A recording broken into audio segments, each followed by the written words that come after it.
अगर आज कोई मिडिल क्लास में है तो ये एक चेतावनी है। सैलरी आ रही है पर सेविंग्स नहीं बढ़ रहे, मेहनत ज्यादा है पर भविष्य सुरक्षित नहीं। ये पंक्तियां ये सिर्फ कुछ शब्द नहीं है, ये आज भारतीय मध्यम वर्ग के कह सकते हैं एक बहुत बड़े हिस्से की रोजमर्रा की हकीकत की गूंज है। हाँ। आज हम जिन स्रोतों की गहराई में उतर रहे हैं वे इसी विरोधाभास को उजागर करते हैं। एक तरफ देश की तरक्की के आंकड़े हैं और दूसरी तरफ उस वर्ग की बढ़ती हुई वित्तीय घुटन है जिसे इस तरक्की की रीढ़ माना जाता है। और यही हमारी आज की पड़ताल का केंद्र है। मतलब ऐसा क्या हो रहा है कि देश की अर्थव्यवस्था को चलाने वाला यही मिडिल क्लास आर्थिक तौर पर एक अनजाने दलदल में धंसता जा रहा है? इसके पीछे छिपे हुए कारण क्या है? चलिए इसी की परतें खोलते हैं। तो सबसे पहले ये समझना जरूरी है कि हम किस मिडिल क्लास की बात कर रहे हैं। यहाँ परिभाषा सिर्फ आमदनी के आंकड़ों से नहीं बल्कि एक एहसास से जुड़ी है। हाँ, ये बहुत जरूरी फर्क है। ये वो लोग हैं जो ईमानदारी से टैक्स भरते हैं, जिनकी जिंदगी ईएमआई के इर्द गिर्द घूमती है और जो महीने के अंत में ये हिसाब लगाते रह जाते हैं कि भाई पैसा गया कहाँ। हम यहाँ इनकम ब्रैकेट की बात नहीं कर रहे हैं, हम एक अनुभव की बात कर रहे हैं। ये वो वर्ग है जो ना तो अमीरों की तरह दौलत से दौलत बना पाता है, सही, और ना ही गरीबों की तरह उसे सरकारी सुरक्षा योजनाओं का सहारा मिलता है। वो बीच में है। बीच में, या कह सकते हैं कि दोनों तरफ से पिस रहा है। बिल्कुल। एक तरफ उम्मीदों का बोझ है कि एक अच्छा जीवन स्तर बनाए रखना है और दूसरी तरफ सिस्टम का दबाव। एक बड़ी दिलचस्प बात कही गई है इन स्रोतों में।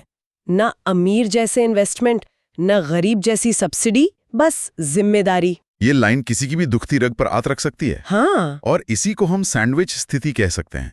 सोचिए, ये वो वर्ग है जो देश के कुल टैक्स का एक बहुत बड़ा हिस्सा चुकाता है। उनकी सैलरी से कटने वाला टीडीएस, उनके हर खर्च पर लगने वाला जीएसटी, ये सब मिलकर अर्थव्यवस्था के पहियों को घुमाता है। लेकिन जब बदले में कुछ पाने की बात आती है तो वो खुद को अकेला पाता है। बिल्कुल। अमीरों के पास टैक्स बचाने और अपनी दौलत बढ़ाने के लिए सलाहकारों और वकीलों की पूरी फौज होती है। गरीबों के लिए सब्सिडी है, कल्याणकारी योजनाएं हैं। और मिडिल क्लास के लिए उसके हिस्से में आती है सिर्फ जिम्मेदारी निभाने की संतुष्टि। और शायद यही वजह है कि ये वर्ग लगातार एक दबाव में जीता है और इसी दबाव के ऊपर आकर गिरते हैं कुछ फाइनेंशियल बॉम्ब्स जो धीरे धीरे उसके आर्थिक नींव को खोखला कर देते हैं। हाँ। सबसे पहला और शायद सबसे बड़ा बॉम्ब है ईएमआई कल्चर। ये तो आज के उपभोक्तावादी समाज का सबसे बड़ा जाल है। हर तरफ यही है, नया फोन चाहिए ईएमआई पर ले लो, घर में नया टीवी, फ्रिज, सब ईएमआई पर उपलब्ध है। यहाँ तक कि अब तो छुट्टियां मनाने के लिए भी ईएमआई का विकल्प है। और देखने में ये बहुत आकर्षक लगता है। बहुत ज्यादा, महीने के बस चंद हजार रुपए, लेकिन ये छोटी छोटी किश्तें कब मिलकर एक बड़ा राक्षस बन जाती हैं पता ही नहीं चलता। ये दरअसल एक मनोवैज्ञानिक खेल है। इसे कहते हैं इंस्टेंट ग्रेटिफिकेशन, तात्कालिक संतुष्टि। हाँ, हमारा दिमाग भविष्य के बड़े दर्द के बजाय आज की छोटी खुशी को चुनता है। वो नया फोन आज हाथ में आ जाने की खुशी अगले 24 महीनों तक हर महीने पैसे कटने के दर्द पर भारी पड़ती है। और कंपनियां इसी का फायदा उठाती हैं। वो आपको प्रोडक्ट की कीमत नहीं बताती, वो आपको ईएमआई की रकम बताती हैं। 1 लाख का फोन महंगा लगता है पर 5,000 रुपए प्रति माह, वो बहुत आसान लगता है। मुझे याद है जब मैंने अपना पहला स्मार्टफोन ईएमआई पर लिया था, लगा था कि क्या शानदार डील है। पर वो 12 महीने ऐसा लगा जैसे फोन की कीमत से ज्यादा तो मैं सिर्फ उसकी टेंशन की कीमत चुका रही हूँ। हर महीने सैलरी आने से पहले ही दिमाग में एक हिसाब चलता रहता था। और यही बात इन स्रोतों में बड़ी शिद्दत से कही गई है। कौन सी? मिडिल क्लास पैसा कमाने के लिए नहीं, ईएमआई भरने के लिए काम कर रहा है। ये एक बहुत गहरी और चिंताजनक सच्चाई है। कुछ बचत होगी, लेकिन तभी कोई और जरूरत या ख्वाहिश सिर उठा लेती है और हम एक नई ईएमआई में फंस जाते हैं। तो एक तरफ तो ये ईएमआई का जाल है, और मान लीजिए कोई इससे किसी तरह निकल भी जाए और कुछ पैसे बचाने की सोचे, तो सिस्टम ने एक और जाल बिछा रखा है, टैक्स का दबाव। हाँ, टैक्स का दबाव, जो आपकी कमाई को आप तक पहुंचने से पहले ही कम कर देता है। और ये एक ऐसा मुद्दा है जिस पर अक्सर खुलकर बात नहीं होती। आमतौर पर जब टैक्स की बात होती है तो लोग कहते हैं कि ये तो देश के विकास के लिए जरूरी है, और है भी। लेकिन यहाँ सवाल टैक्स देने पर नहीं है, सवाल बोझ के बंटवारे पर है। सही।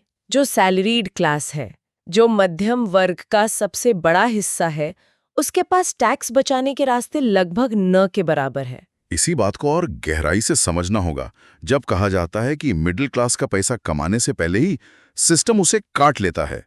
तो इसका सीधा मतलब है TDS, tax deducted at source. अच्छा, आपकी सैलरी आपके बैंक अकाउंट में आने से पहले ही सरकार अपना हिस्सा काट लेती है। आपके हाथ में जो रकम आती है वो पहले ही टैक्स कटौती के बाद की होती है। लेकिन कई लोग कहेंगे कि टीडीएस तो एक तरह से सुविधा है, अपने आप टैक्स कट जाता है, साल के आखिर में भरने की टेंशन नहीं। तो फिर इसे दबाव क्यों कहा जा रहा है? सवाल सुविधा का नहीं है, सवाल नियंत्रण का है। नियंत्रण का? कैसे? आपके पास अपनी पूरी कमाई पर कोई नियंत्रण ही नहीं रहा, वो आपके हाथ में आई ही नहीं। ये तो ही पहली कटौती। अब उस बची हुई रकम को जब आप खर्च करने निकलते हैं तो कहानी का दूसरा हिस्सा शुरू होता है। मतलब? हर चीज पर टैक्स। हाँ, आपने गाड़ी में पेट्रोल भरवाया, टैक्स दिया। आप परिवार के साथ रेस्टोरेंट गए, बिल में जीएसटी जुड़ा हुआ है। आपने कपड़े खरीदे, मोबाइल का बिल भरा, हर चीज पर आप अप्रत्यक्ष कर यानी इनडायरेक्ट टैक्सेस दे रहे हैं। तो कमाई पर 2 बार चोट पड़ती है, एक बार आने से पहले और फिर हर बार खर्च करते हुए। बिल्कुल, पैसा हाथ में आने से पहले भी कटता है और हाथ में आने के बाद खर्च करते समय भी। ये एक ऐसा दुष्चक्र है जिससे निकलना लगभग नामुमकिन लगता है। और यही दुष्चक्र आपकी बचत करने की क्षमता को सीधे तौर पर खत्म कर देता है। आप जितना ज्यादा कमाते हैं उतने ही ऊंचे टैक्स ब्रैकेट में चले जाते हैं और आपके खर्चे भी बढ़ते हैं। नतीजा ये होता है कि आपकी इनकम तो बढ़ती है पर आपकी डिस्पोजेबल इनकम यानी हाथ में बचा हुआ असली पैसा उस अनुपात में नहीं बढ़ता। और जो थोड़ा बहुत बच भी जाता है उस पर एक और अदृश्य दुश्मन हमला कर देता है, जिसे इन स्रोतों में चुपचाप मारने वाला जहर कहा गया है, महंगाई। इन्फ्लेशन ये एक ऐसा टैक्स है जो सरकार नहीं लगाती पर जिसे हम सब चुकाते हैं। तो इसका मतलब ये हुआ कि इस साल अगर मेरी सैलरी 10% बढ़ी है लेकिन महंगाई दर 7% है, तो मेरी असली बढ़त सिर्फ 3% हुई। बिल्कुल सही। और ज्यादातर लोग इस गणित को नहीं समझते। वो अपनी बढ़ी हुई सैलरी के आंकड़े को देखते हैं और खुश हो जाते हैं, लेकिन वो ये नहीं देखते कि उनकी खरीदने की शक्ति, परचेजिंग पावर असल में कितनी बड़ी है। और असली खर्चे तो महंगाई दर से भी ज्यादा तेजी से बढ़ते हैं। हाँ, स्रोतों में दिए गए उदाहरण बहुत सटीक हैं। बच्चों की स्कूल की फीस हर साल 10-15% बढ़ जाती है। स्वास्थ्य का खर्च मतलब डॉक्टर की फीस और दवाइयाँ, वो तो और भी तेजी से बढ़ती हैं। तो कागज पर तो आप ज्यादा कमा रहे हैं पर असलियत में आप शायद पहले से भी कम चीजें खरीद पा रहे हैं, और इसीलिए कहा गया है कि आप ज्यादा कमा रहे हो पर जीवन महंगा हो चुका है। ये विरोधाभासी मध्यम वर्ग के तनाव का सबसे बड़ा कारण है। इसीलिए इसे चुपचाप मारने वाला जहर कहा गया है। इसका असर एक दिन में नहीं दिखता, धीरे धीरे असर करता है। हाँ, ये धीरे धीरे आपकी बचत को दीमक की तरह खा जाता है। सोचिए, आपने बड़ी मेहनत से 1 लाख रुपए बचाकर बैंक के सेविंग्स अकाउंट में रखे। अगर महंगाई 7% है तो 1 साल बाद उन 1 लाख रुपए की कीमत असल में सिर्फ 93,000 रुपए रह जाएगी। मतलब पैसा बैंक में पड़े पड़े अपनी कीमत खो रहा है। बिल्कुल, ये आपकी मेहनत की कमाई पर बिना आपकी जानकारी के लगने वाला सबसे बड़ा डाका है। ये तो बहुत डरावनी तस्वीर है। एक तरफ कर्ज, दूसरी तरफ टैक्स और तीसरी तरफ महंगाई। और जब इंसान इन तीनों से जूझ रहा होता है तो उसके सर पर एक और तलवार लटक रही होती है, नौकरी की अनिश्चितता। हाँ, ये इस दौर का एक नया और बहुत बड़ा तनाव है। बिल्कुल।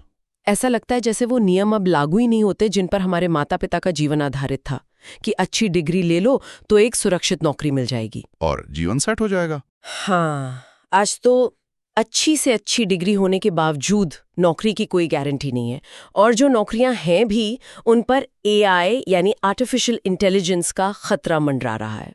ये डर कि कल हमारी स्किल पुरानी तो नहीं हो जाएगी, हमारी नौकरी रहेगी या नहीं, ये मध्यम वर्ग का सबसे बड़ा डर बन चुका है। और इस अनिश्चितता का असर सिर्फ आर्थिक नहीं, मनोवैज्ञानिक भी होता होगा। बहुत ज्यादा। जब भविष्य को लेकर सुरक्षा का भाव ना हो तो आप बड़े फैसले लेने से कतराते हैं। आप घर खरीदने का प्लान टाल देते हैं, निवेश करने से डरते हैं। आप हमेशा एक सर्वाइवल मोड में जीते हैं। तो आप वर्तमान में जी ही नहीं पाते क्योंकि आप हमेशा भविष्य की चिंता में डूबे रहते हैं। सही बात है।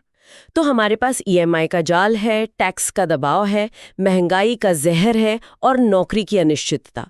ये तो एक के बाद एक कई बम हैं, लेकिन इन स्रोतों का सबसे चौंकाने वाला तर्क ये है कि इन सबसे बड़ा बम एक और है। एक ऐसा बम जो इन सभी समस्याओं की जड़ में है। हाँ, और वो है वित्तीय शिक्षा का अभाव, लैक ऑफ फाइनेंशियल एजुकेशन। यहां पर हम समस्या के मूल कारण तक पहुंचते हैं। और ये तर्क बहुत शक्तिशाली है। हमारी पूरी शिक्षा प्रणाली हमें एक अच्छा कर्मचारी बनना सिखाती है। स्कूल, कॉलेज का एक ही लक्ष्य है, अच्छी पढ़ाई करो, अच्छी नौकरी पाओ, अच्छी सैलरी लो। लेकिन उस सैलरी का करना क्या है, ये हमें कोई नहीं सिखाता। कोई नहीं सिखाता। पैसे को कैसे मैनेज करें, बचत और निवेश में क्या फर्क है, ये सब कभी हमारे सिलेबस का हिस्सा था ही नहीं। ये हमारी शिक्षा प्रणाली का सबसे बड़ा गैप है। हम लोगों को पैसा कमाना सिखाते हैं, लेकिन पैसे को संभालना और उसे बढ़ाना नहीं सिखाते। और इसी ज्ञान की कमी का फायदा पूरा का पूरा फाइनेंशियल सिस्टम उठाता है। और यहीं पर वो सबसे चुभने वाली बात कही गई है।